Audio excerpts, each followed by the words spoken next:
Halo teman-teman, selamat berjumpa kembali. Nah, dalam video kali ini saya akan menjawab tugas ujian tengah semester mata kuliah metode penelitian bisnis untuk semester 3.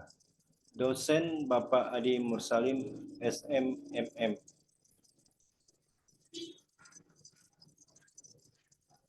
Nah, yang pertama itu menetapkan judul penelitian. Untuk menetapkan judul penelitian yang baik, kita memerlukan perhatian khusus karena judul akan mencerminkan inti penelitian Anda dan dapat mempengaruhi minat pembaca. Nah, berikut adalah beberapa langkah untuk membantu Anda menetapkan judul penelitian. Sini ada 9 poin. Yang pertama itu pahami topik Anda. Nah, pastikan Anda memiliki pemahaman yang kuat tentang topik penelitian Anda. Ini akan membantu Anda merumuskan judul yang relevan dan informatif. Yang kedua, tentukan fokus utama. Identifikasi fokus utama penelitian Anda. Apa yang ingin Anda pelajari atau jawab dalam penelitian Anda. Pastikan judul mencerminkan fokus ini. Yang ketiga, gunakan bahasa yang jelas dan ringkas. Judul harus singkat, jelas, dan tidak ambigu. Gunakan kata-kata yang tepat dan menghindari istilah teknis yang sulit dipahami oleh pembaca umum. Yang keempat, itu sertakan kata kunci penting. Judul sebaiknya mencakup beberapa kata kunci yang relevan dengan topik penelitian Anda. Ini akan membantu dalam identifikasi, indeksasi, dan pencarian penelitian. Yang kelima, buatlah judul yang menarik dan menonjol. Judul yang menarik dan menonjol, itu upayakan agar judul Anda menonjol dan menarik perhatian pembaca.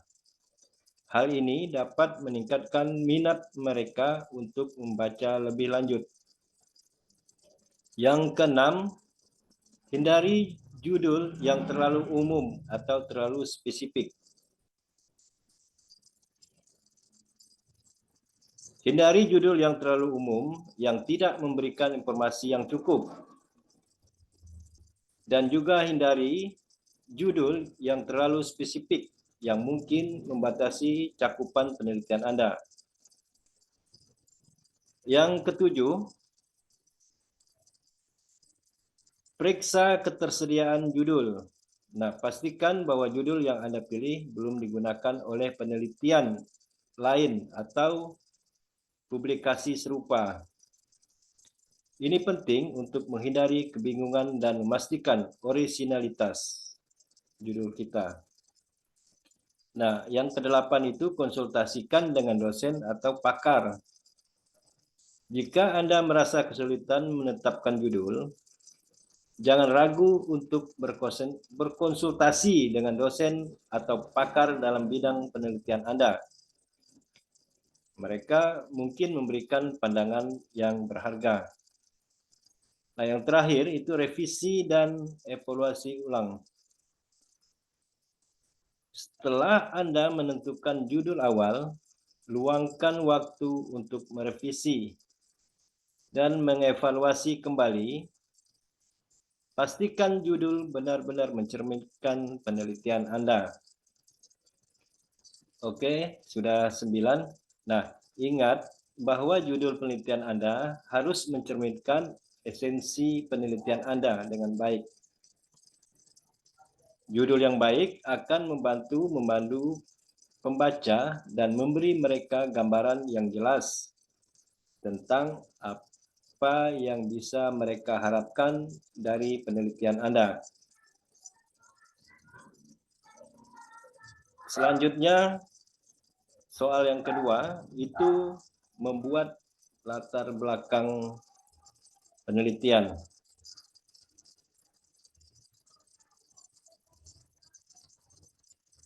Membuat latar belakang penelitian adalah langkah penting dalam merencanakan penelitian Anda. Latar belakang penelitian membantu memperkenalkan topik penelitian, memberikan pemahaman tentang mengapa penelitian ini relevan, dan mengidentifikasi gap dalam pengetahuan yang penelitian Anda akan isi. Nah, berikut ini adalah caranya membuat latar belakang penelitian. Sini ada 11 poin. Yang pertama, pahami topik penelitian. Mulailah dengan pemahaman mendalam tentang topik penelitian Anda. Lalu, pelajari literatur yang relevan dan identifikasi isu-isu utama yang berkaitan dengan topik Anda. Yang kedua, itu penyajian awal.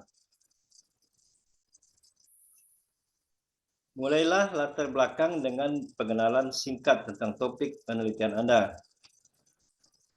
Deskripsikan secara umum apa yang akan dibahas dalam penelitian.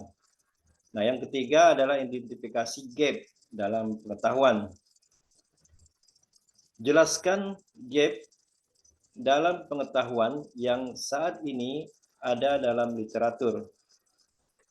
Lalu identifikasi area di mana penelitian sebelumnya mungkin belum mengatasi aspek-aspek tertentu dari topik.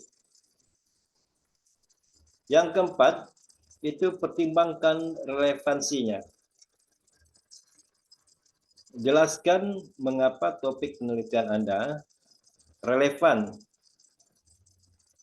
Diskusikan potensi dampaknya pada bidang yang relevan atau masyarakat secara umum. Nomor 5, tampilkan urgensi. Menjelaskan mengapa penelitian ini perlu segera dilakukan.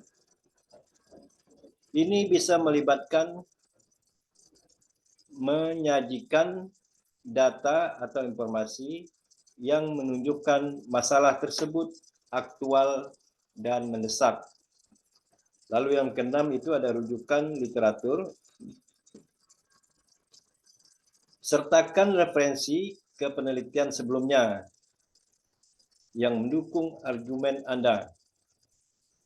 Ini menunjukkan bahwa Anda telah melakukan riset literatur yang cukup. Yang ketujuh, itu tentukan ruang lingkup penelitian. Gambarkan secara singkat apa yang akan dicakup dalam penelitian Anda. Ini membantu pembaca memahami cakupan dan batasan penelitian. Nomor 8, sintesis dan kesimpulan. Buat sintesis dari semua informasi yang telah Anda berikan dalam latar belakang penelitian Anda. Jelaskan dengan jelas mengapa penelitian ini perlu dilakukan dan apa yang diharapkan tercapai. Yang kesembilan, itu tuliskan dengan jelas dan singkat. Pastikan latar belakang penelitian Anda ditulis dengan jelas dan singkat. Hindari menggunakan bahasa teknis yang sulit dimengerti oleh pembaca umum. Yang ke-10, Revisi dan koreksi. Nah, setelah Anda menyelesaikan latar belakang penelitian, luangkan waktu untuk merevisi dan mengoreksinya. Pastikan teksnya mudah dipahami dan logis.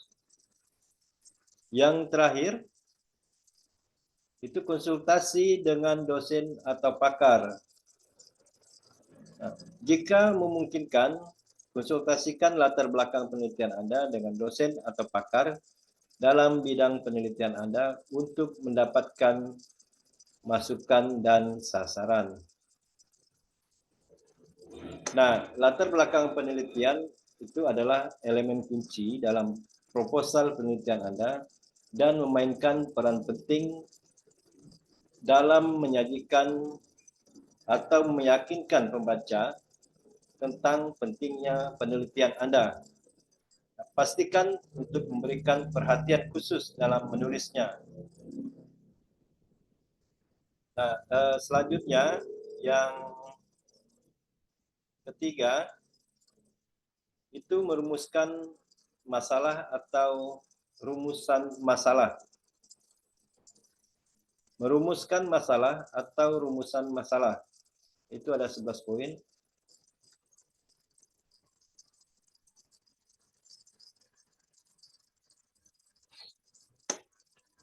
Merumuskan masalah atau membuat rumusan masalah adalah tahap penting dalam perencanaan penelitian.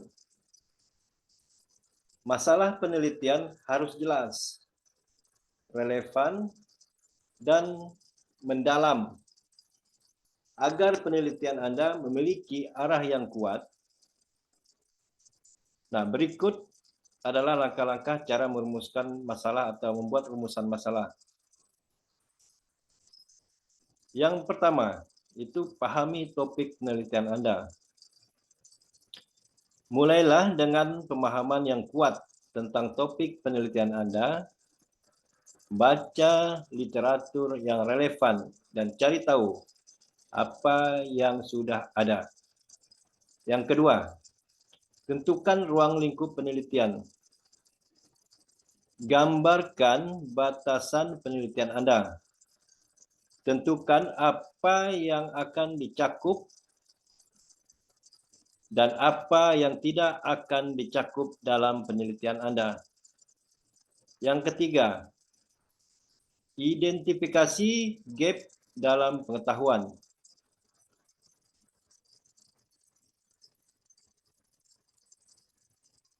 Carilah gap atau ketidakpastian dalam pengetahuan saat ini yang berkaitan dengan topik Anda. Misalnya pertanyaan-pertanyaan apa yang belum terjawab. Yang keempat, jadikan pertanyaan penelitian jelas.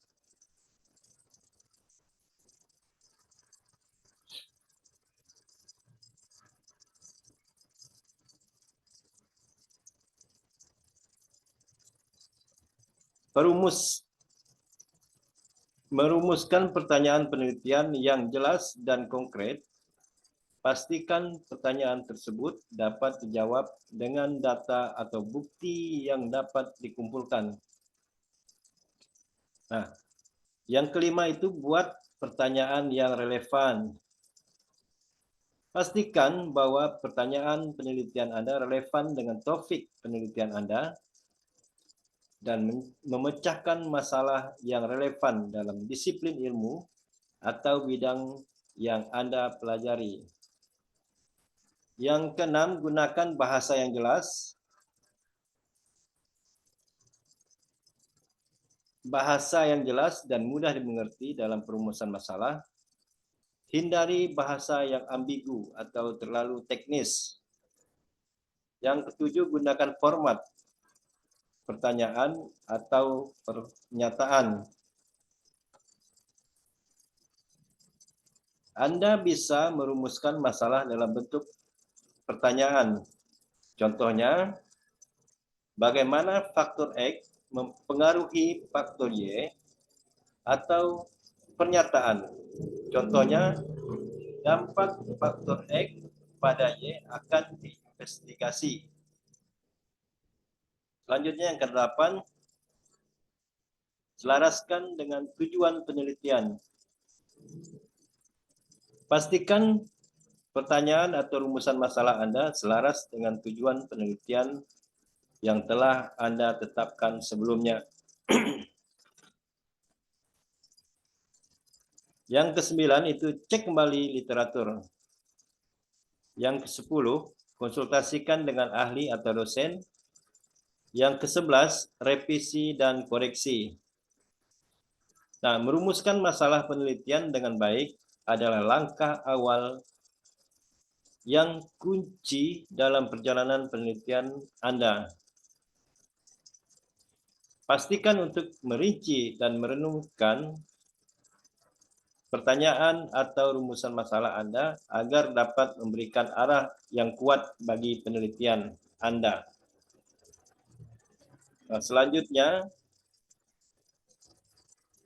yang keempat itu membuat tujuan penelitian. Ada 9 poin. Membuat tujuan penelitian. Itu adalah langkah penting dalam perencanaan penelitian Anda. Tujuan penelitian memberikan arah dan sasaran yang jelas bagi penelitian Anda. Berikut adalah cara membuat tujuan penelitiannya. Yang pertama itu pahami ruang lingkup penelitian Anda. Pastikan Anda telah mengidentifikasi batasan dan ruang lingkup penelitian Anda. Anda harus memahami apa yang akan dicakup dan apa yang tidak akan dicakup dalam penelitian. Yang kedua, tentukan hasil yang diharapkan. Nah, pikirkan hasil konkret yang ingin Anda capai melalui penelitian Anda. Hasil ini harus sesuai dengan masalah penelitian dan relevan dalam konteks penelitian. Yang ketiga, gunakan format SMART. Ya. Tujuan penelitian Anda harus memenuhi kriteria SMART, yang berarti spesifik, measurable atau terukur, achievable dapat dicapai, relevan, dan time bound dalam waktu tertentu.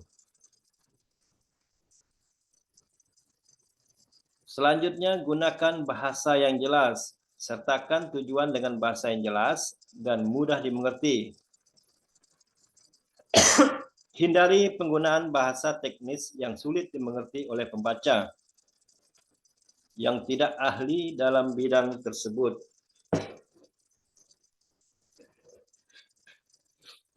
Selanjutnya,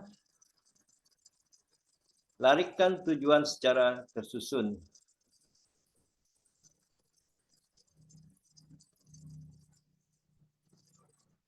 Urutkan penelitian Anda itu dengan urutan yang logis. Biasanya tujuan-tujuan ini dibagi menjadi tujuan utama dan tujuan khusus atau sub tujuannya.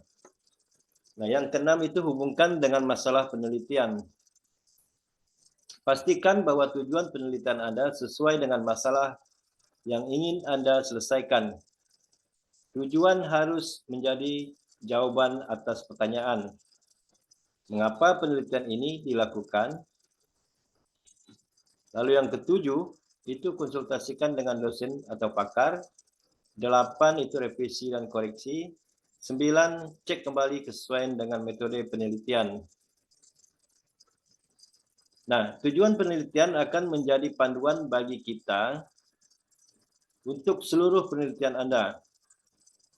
Pastikan untuk merinci dan merumuskan tujuan dengan baik agar memudahkan Anda dalam merencanakan, melaksanakan, dan mengevaluasi penelitian Anda. Nah, selanjutnya yang nomor 5 itu manfaat penelitian. Itu ada 10 poin.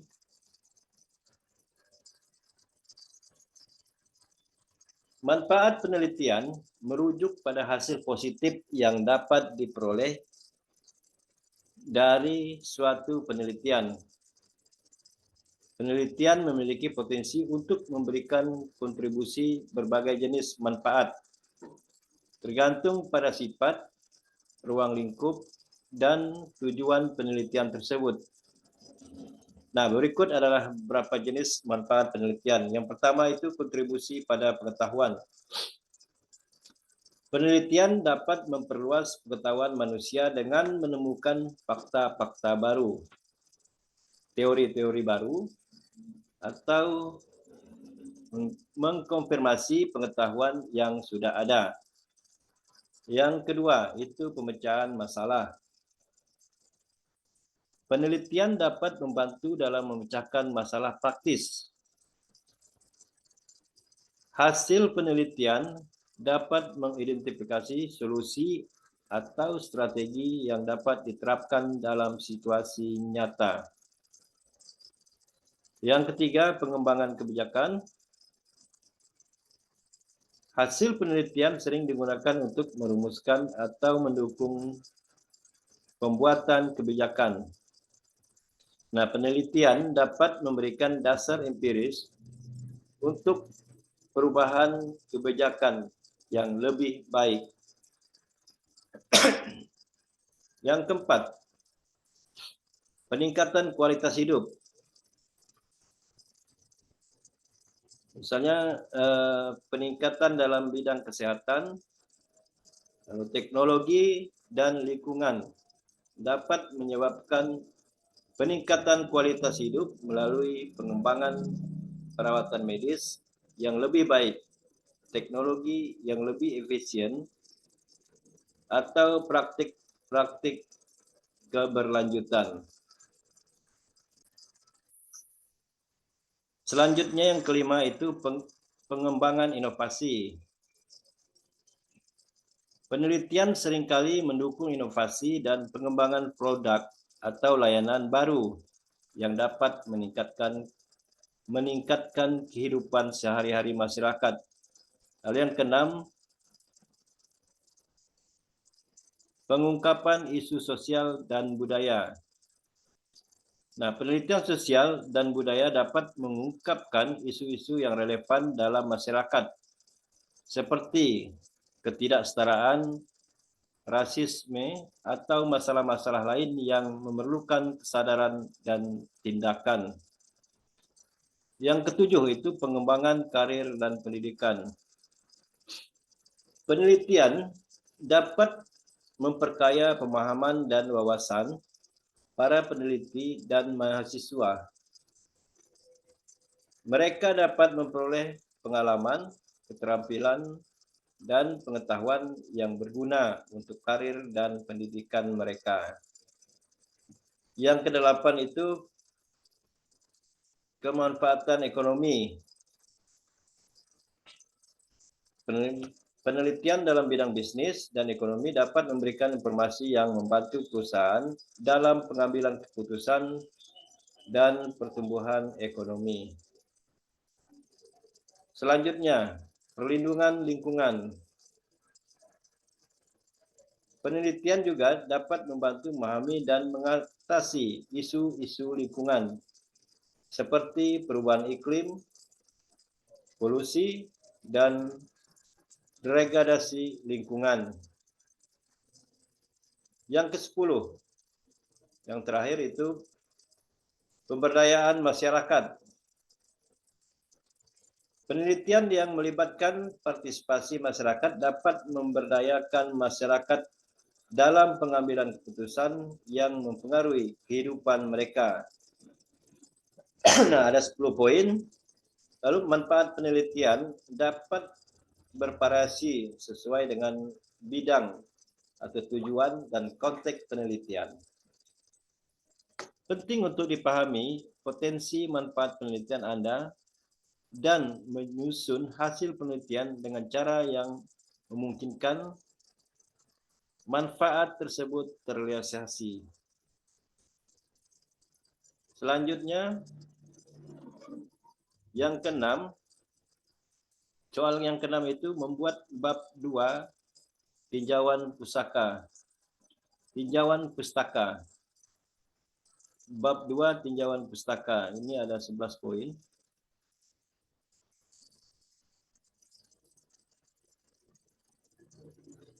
Bab 2 atau yang biasa disebut tinjauan pustaka adalah bagian penting dalam penulisan laporan penelitian atau tesis. Ini melibatkan penyajian dan analisis literatur yang relevan dengan topik penelitian Anda. Nah, berikut adalah cara membuat bab 2 tinjauan pustaka. Yang pertama, poin pertama itu tentukan ruang lingkup tinjauan pustaka. Pilih literatur yang relevan dan terkait dengan topik penelitian Anda. Lalu tentukan ruang lingkup dan batasan waktu untuk memastikan Anda fokus pada literatur yang paling relevan. Yang kedua itu identifikasi sumber-sumber utama. Nah, tentukan literatur utama yang berhubungan dengan topik penelitian Anda. Ini akan mencakup jurnal ilmiah, buku, tesis, dan makalah konferensi. Pastikan sumber-sumber ini memiliki kualitas dan kredibilitas yang baik. Selanjutnya, kumpulkan dan organisir literatur. Kumpulkan sumber-sumber yang relevan dan organisasikan mereka dalam kategori atau tema tertentu. Ini akan membantu Anda menyusun tinjauan pustaka dengan lebih baik. Yang keempat itu identifikasi isu dan tema utama. Identifikasi isu-isu dan tema-tema utama yang muncul dalam literatur. Tinjauan pustaka seharusnya tidak hanya menjadi daftar referensi, tetapi juga menganalisis isu-isu penting yang telah ditemukan dalam literatur. Yang kelima, jelaskan dan analisis setiap sumber. Nah, untuk setiap sumber yang Anda sertakan, jelaskan dengan singkat apa yang dibahas dalam sumber tersebut. Kemudian, analisis bagaimana sumber tersebut berhubungan dengan topik penelitian Anda. Tinjauan literatur tidak hanya mendeskripsikan sumber-sumber, tetapi juga memberikan pandangan kritis.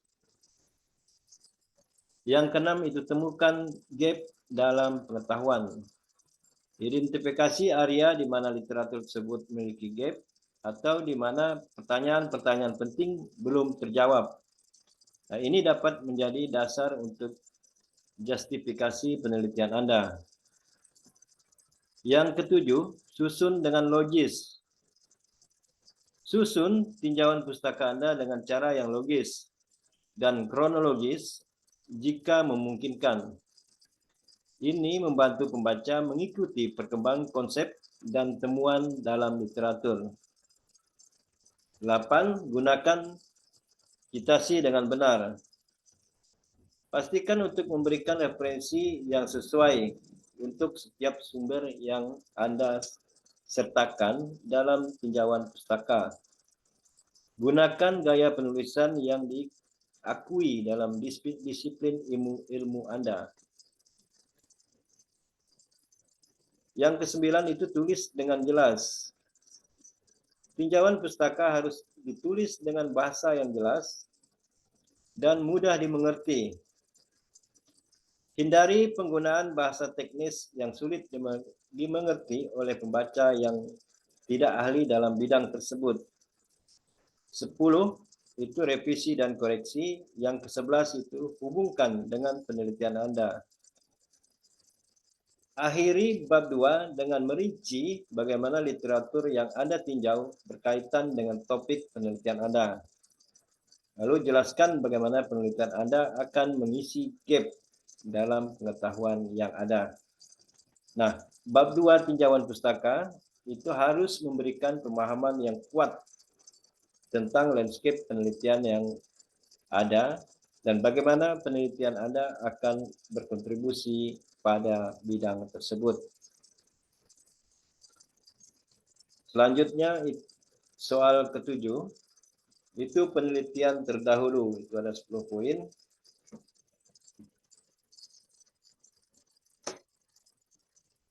Penelitian terdahulu atau literatur review dalam bahasa Inggris adalah langkah penting dalam menyiapkan penelitian Anda. Ini melibatkan pengumpulan dan analisis literatur yang relevan dengan topik penelitian Anda. Nah, berikut ada langkah-langkah untuk membuat penelitian terdahulu. Yang pertama itu tentukan ruang lingkup dan tujuan. Tentukan ruang lingkup penelitian terdahulu Anda. Apa yang ingin Anda ketahui dari literatur terdahulu?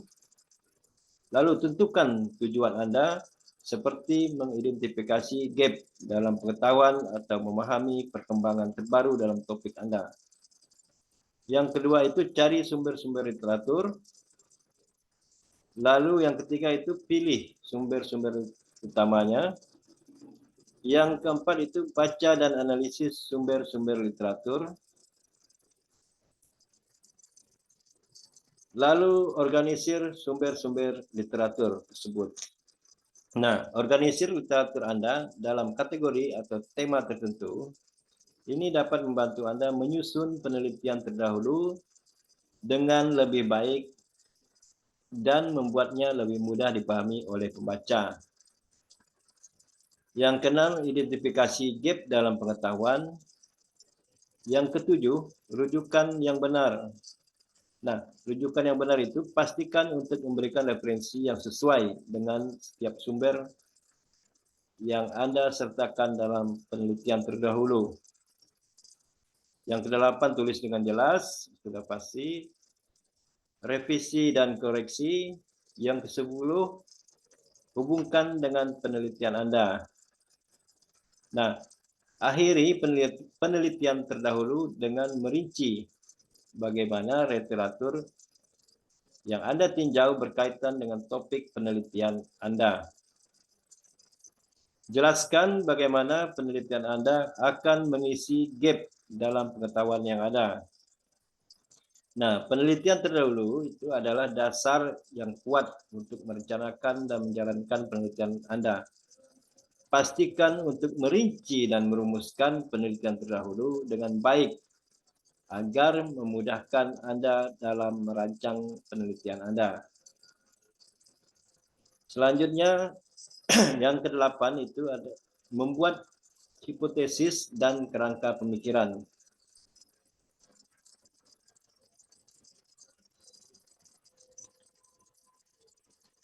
Membuat hipotesis dan kerangka pemikiran adalah langkah kunci dalam merencanakan penelitian. Hipotesis adalah pernyataan prediksi yang akan diuji dalam penelitian Anda. Sedangkan kerangka pemikiran adalah dasar teoritis yang mendukung hipotesis Anda. Nah, berikut adalah cara membuat hipotesis dan kerangka pemikiran. Untuk membuat hipotesis, itu pahami tujuan penelitian Anda. Nah, yang kedua, identifikasi variabel utama. Yang ketiga, buat hipotesis nol dan hipotesis alternatif. Hipotesis nol yang biasa singkat HO itu adalah pernyataan yang menyatakan bahwa tidak ada hubungan atau perbedaan yang signifikan antara variabel-variabel yang Anda teliti. Hipotesis alternatif atau H1 adalah pernyataan sebaliknya yang menyatakan bahwa ada hubungan atau perbedaan yang signifikan. Lalu jelaskan hubungan antara variabel. Gunakan format jika maka. Seringkali hipotesis diformulasikan dalam format jika maka. Misalnya, jika X berubah, maka Y juga akan berubah.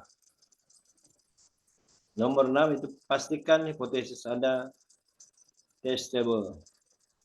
Hipotesis harus dirancang agar dapat diuji dengan metode penelitian yang sesuai. Pastikan bahwa Anda dapat mengumpulkan data yang dibutuhkan untuk menguji hipotesis Anda. Nah, yang kedua itu membuat kerangka pemikiran. Untuk membuat kerangka pemikiran, yang pertama itu identifikasi teori-teori yang relevan. Misalnya tentukan teori yang relevan dengan topik penelitian Anda.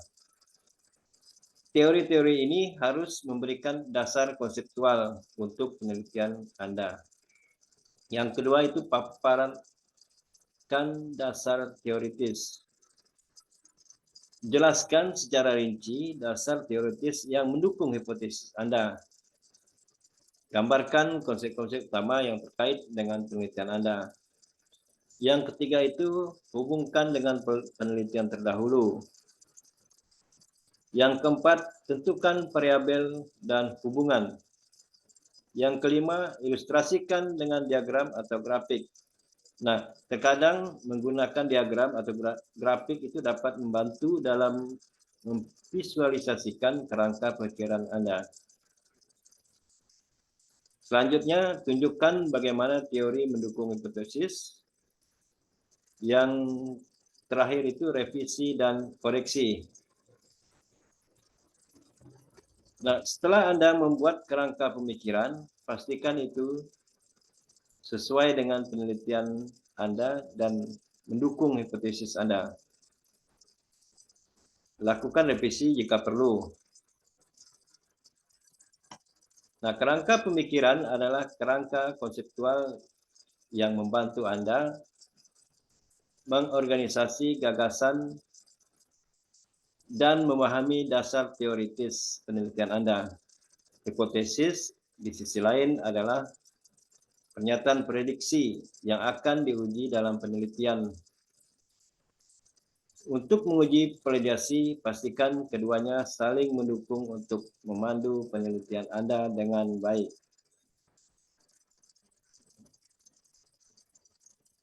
Nah, setiap langkah ini adalah bagian penting dalam perencanaan dan pelaksanaan penelitian Anda. Dari langkah-langkah yang dari awal tadi ya. Pastikan untuk merinci setiap langkah dengan cermat sesuai dengan tujuan dan sasaran penelitian Anda. Terima kasih. Sampai jumpa kita di video berikutnya. Assalamualaikum warahmatullahi wabarakatuh.